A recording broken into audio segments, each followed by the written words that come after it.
Welcome to our YouTube channel, Moneyline with Nancy TV. This is where you get the latest updates on business, finance, economy, market, as well as investment information.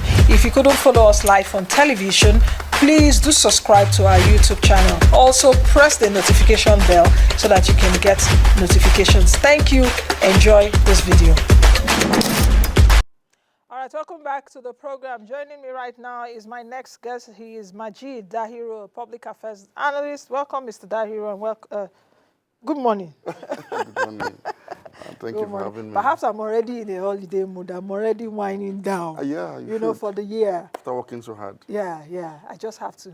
All right, welcome again to the program. We're talking about domestic crude oil refining. Do you think that we're getting it now, or we've got it? Okay, I think we are getting it. Okay. Yeah, it's the first step in the many steps that is required to make Nigeria self-reliant and in refined products, domestically refined products, and a short step towards energy security ultimately. So I think it's a positive development that for a long time now we've thought that it was impossible for government-owned refineries to produce anything. And I'm sure the government took it as a challenge, and thankfully, the old Port Harcourt refinery has come on stream, and it is producing at about 70% installed capacity. And that is a great step, considering where we're coming from. And we hope that they will sustain the productive activities going on there now, and also resuscitate the second Port Harcourt refinery, as well as other refineries across the country. And if possible, go into joint venture to also construct new refineries. Nigeria needs more refineries. And so, for me, I think a lot of commendation can be given at this point to the President, to the Minister of Petroleum, to the management of the NNPC. The fact that for the first time in a very long while, I can't remember the last time that the Port Harcourt refinery produced anything at all. So it's a very positive development. How much commendation should be given to them? And I'm asking this, let me take the devil's advocate. Yes. In the sense that this is a refinery that has got so much money, billions of dollars, Nigerians, even as it is now, Nigerians don't believe. I've gotten a fair share of trolling on social media. People told me that I was trending all through last week. That why will I say it's working? Okay. You know, they were saying they put my picture somewhere that, and all of it. I said, I really don't even need to reply to these people, Yes. you know, because you know, I've been doing my work now for years, and if it's not true, I would not come out to say. Of course. You know, even though still giving knocks to NNPC to tell them, okay, this is not even where we should be At all. for now. So what do you have to say about that? Because there's been so much furore, you know, around that. And for me, I did not even, exactly, which I also mentioned, I would not be part of that because I understand how crude oil refining works, Yes. technically, because I have a science background. I've studied here times without numbers, Yes. so I wouldn't be part of that. Exactly. Well, Nigerians are being skeptical, and you won't blame them really because we've been on this journey for so long. The NNPC has set timelines that they never really met, and so when they suddenly announce the commencement of production without even setting a timeline, I'm sure people will be like, I hope it's not audio, you know. But that is even the more reason we should believe in NNPC, because for every time they have failed to meet up their timelines that they have set, they have owned up to it. So this time around, for them to have said that they are producing, I think we should give them the benefit of the doubt. In any case, they also announced that they've made their first shipment of cargo products to the UAE from this facility, and that is quite exciting for me because that is one way to diversify Nigeria's source of foreign exchange earnings, away from just crude oil exports. So if this is sustained, I think overall it would improve Nigeria's revenue inflow and probably create more wealth for our country. Well, how do you think that the question of trust should be handled? Because Nigerians have been battered left, right, and center, including me that I'm even speaking, that I also went there. You know, I went there, let me see for myself, you know, and I asked the questions that I'm supposed to ask. Yes. In fact, when I was asking the MD and NPC refineries, and that's Mr. Adenrele, Bayo Adenrele, and Mr. Noja, they were like looking at me, Nancy, you know so much about this, you know, because they were expecting pedestal questions. I was like, okay, is the catalytic reforming unit, when is it coming on? And they were like, this is your question, get us a bill. You know, but I also had to see myself. So how should the issue of trust be handled?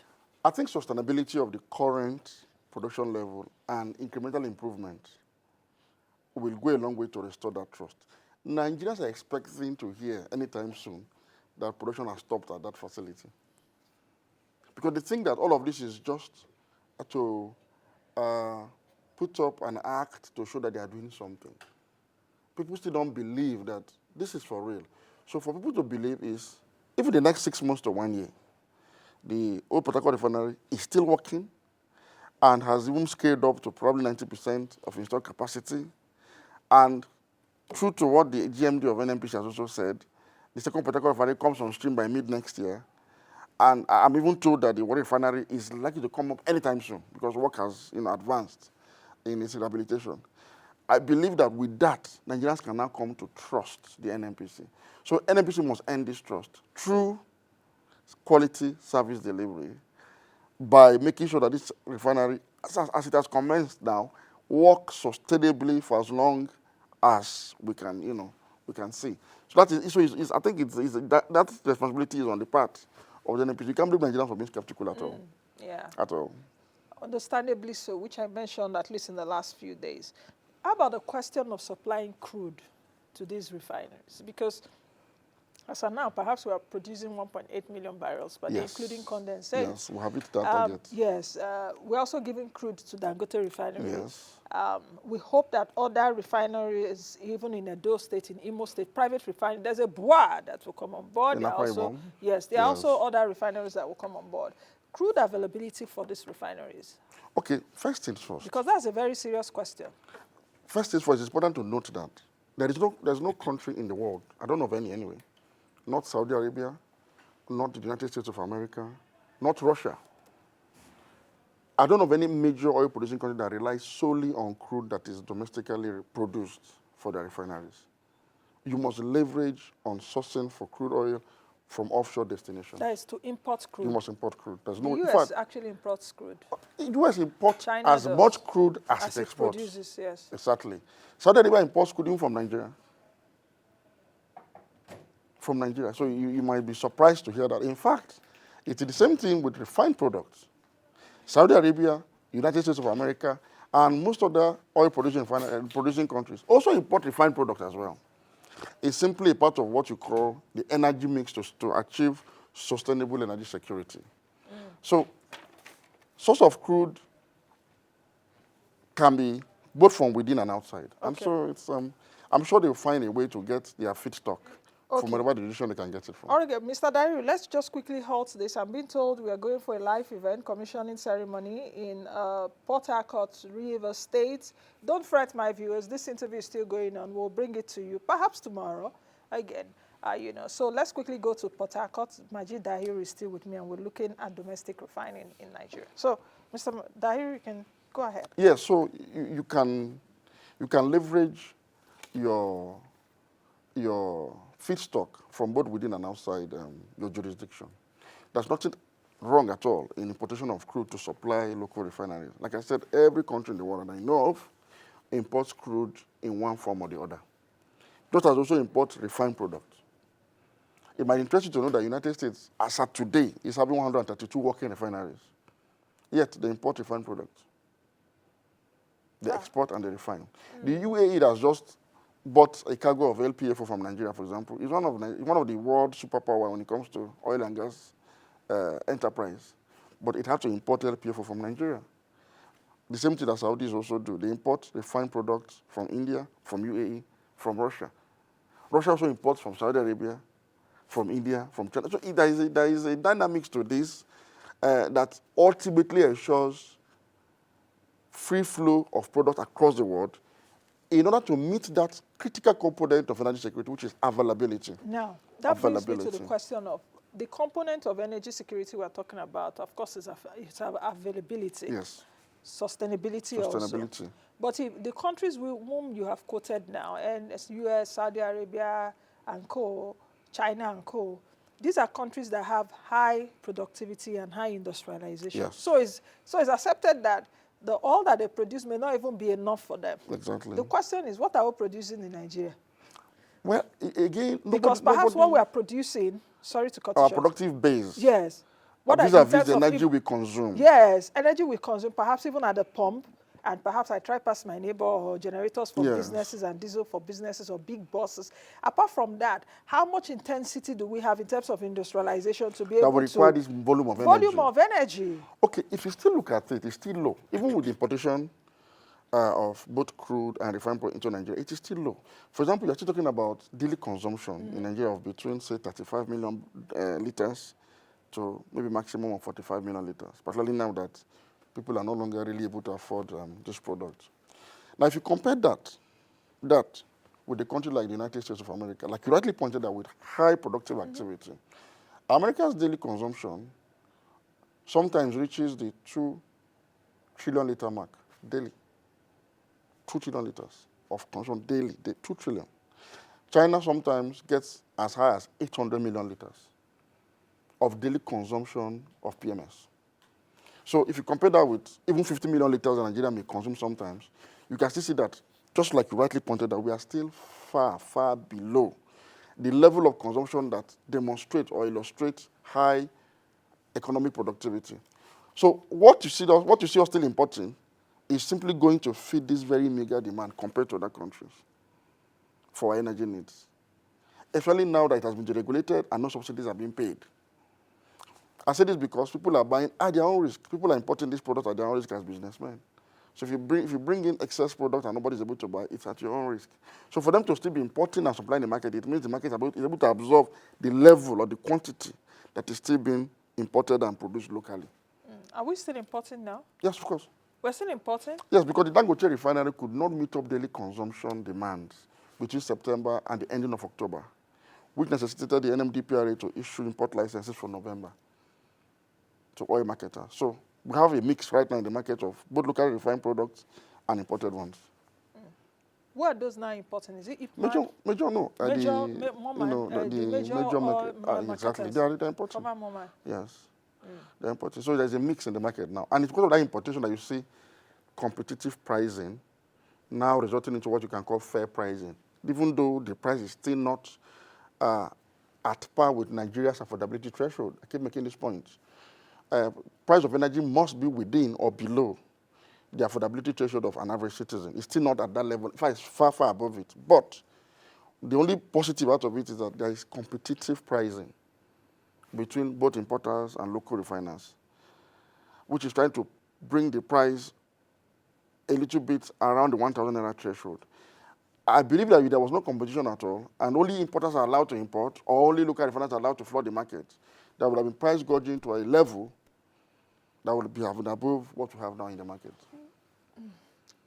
You mentioned fair price earlier.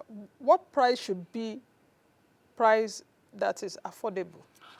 If you ask because me, now you mentioned, I mentioned it, I've mentioned it here severally on the show.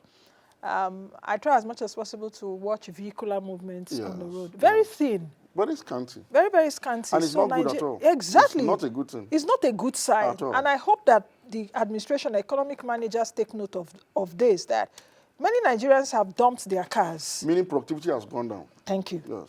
Productivity has gone down. So I hope that people that are watching... And that brings us back to that important question of subsidy and intervention in pricing. That's actually what yes. I've always believed, and this is a globally acceptable mechanism to make that other very important component of energy security, which is affordability, a reality. Governments all over the world intervene through the instrumentality of subsidy in energy markets. In fact, I don't know of any part of the world, except Nigeria today, any single part of the world anyway, where energy market is reflective of market forces. I don't know of anywhere. I don't know of any jurisdiction where market forces dictate or determine the price of energy. Including the United States. That is even the biggest subsidizer of fossil fuel energy. Of subsidy in the world. In the world.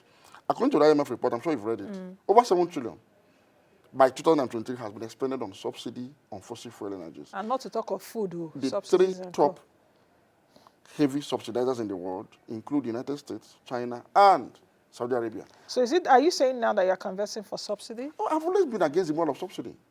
Deregulation and free market. So how would the subsidy come? Do you think that they should put subsidy and it should come back to 200 naira a litre? Government has a responsibility to its citizens when it comes to energy security.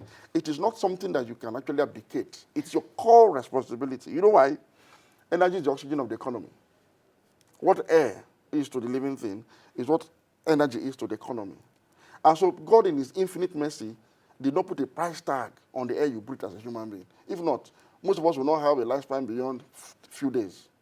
So government, being the God on earth, has a responsibility too to make sure that this energy that is the oxygen of the economy must be within, if it cannot be free, it must be within affordability threshold at a level that will not cause the kind of problems we are facing today. So what is affordability threshold for for a you country now? of 70,000 minimum wage, which is about $40 per month? Is it up to that, Conserve? Okay, well, Let me... just being just being generous. Yes, go ahead, yes. The price of petrol in Nigeria should not be more than 200 naira per liter. Yeah, about that, $41. It shouldn't be more than 200 naira per liter. Even at 200 naira is like a breaking point, but okay, we can still manage. Shouldn't be more than that. Government has a responsibility to subsidize and take off the costs. But that cost has been borne really all the while by the NNPC for a very long time. That is the problem. NNPC shouldn't be the one behind the cost. It should go into the budget. Yes. It's a responsibility of the government. It is the core responsibility. But it's always been, even I remember the former Minister of Finance, Madam Zainab, did talk, okay, was it about 6 trillion naira for the subsidy in 2020? We should return to that system. Look, we can't run away from it forever. The governors will cry foul. They will cry, they will attack you now. That why are you saying that? That means more revenue will not come to their states. No, as they are seeing government it itself now. should expand its revenue base. That brings me to another important question. How should they expand Government it? should begin the tax reforms they are talking about now? No. Government should begin to do business. Do you know I'm excited about it? The Port Harcourt refinery coming on stream. The fact that we're going to export products from that refinery globally and sell locally means there will be an increase in revenue stream for government. Government should begin to do business. The governments of China, Saudi Arabia, and the United States are involved in businesses that are global in outreach and are drawing in so much revenue that they have enough to subsidize energy, subsidize food, subsidize housing, subsidize education. Up till today, America still has some institutions that are free of charge at the highest level. Or where you have heavily subsidized institutions for state-funded institutions. We still have it in America, the headquarters of capitalism.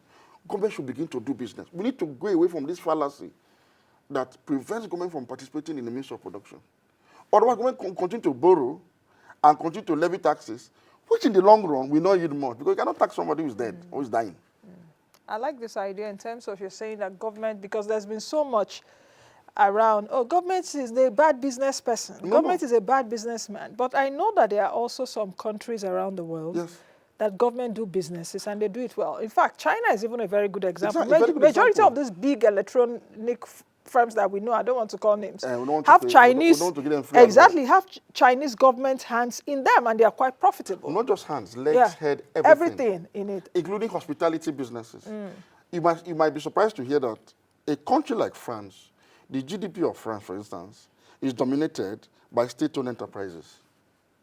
Perhaps the question we should be asking ourselves is the way Nigerian government conducts its own business. That is what needs to change. Simple.